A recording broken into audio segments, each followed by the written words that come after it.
Ituturo naman namin dito yung advanced training course. Kumbaga yung totoong marunong na, yung may experience na within 1 to 2 years. Ang bubuyog kasi, isa yung pollinator. Yan ay kailangan ng mga halaman at ng mga tao dahil kung walang pollinator, ay hindi bubunga ang halaman, lalo na yung mga gulay, mga prutas. Pagka nawala yung mga pollinators, ay di mababawasan ang ating mga pagkain. So, meron tayong mga itinuturo sa ating mga kasama na importante yung biodiversity, yung conservation, yung sustainability. Lahat ng yan ay merong papel na ginagampanan dyan ang bubuyog. Kasi isang indication na malusog o maganda ang kapaligiran pag maraming pollinators. Bees kasi, ito yung pattern na they go to the flowers, they sip the nectar, they play on the flowers, and they pollinate.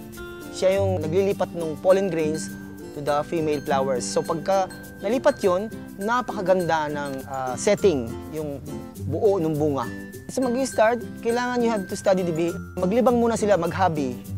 Yung hobby nila, habang naglilibang sila, will turn into livelihood. Kung ikaw ay baguhan, ang number 1 napakahalaga, kung maaari, ikaw ay kumuha ng seminar. Aside from the seminar, magbasa ka, manood ka ng mga video, at ang napakahalaga ay meron kang isang gabay o mentor. Para sa amin, ang mentor namin dito sa Lipa, ang Mamay Peryong. He's 84 years old. He's been doing beekeeping since the 1960s. Yung mga marunong na sa aming kooperatiba, nagtuturo naman dun sa mga baguhan. So if there are no bees, there must be something terribly wrong with the air that you breathe or with the water that you drink. It may not be conducive to human life. Sa Batangas, ang tawag doon ay mauutas. Mawawala yung mga halaman, maraming mga prutas at gulay na hindi bubunga at mapakasama ng magiging epekto sa tao. Siyempre, mababawasan ang pagkain. It's an indication of how healthy the environment is.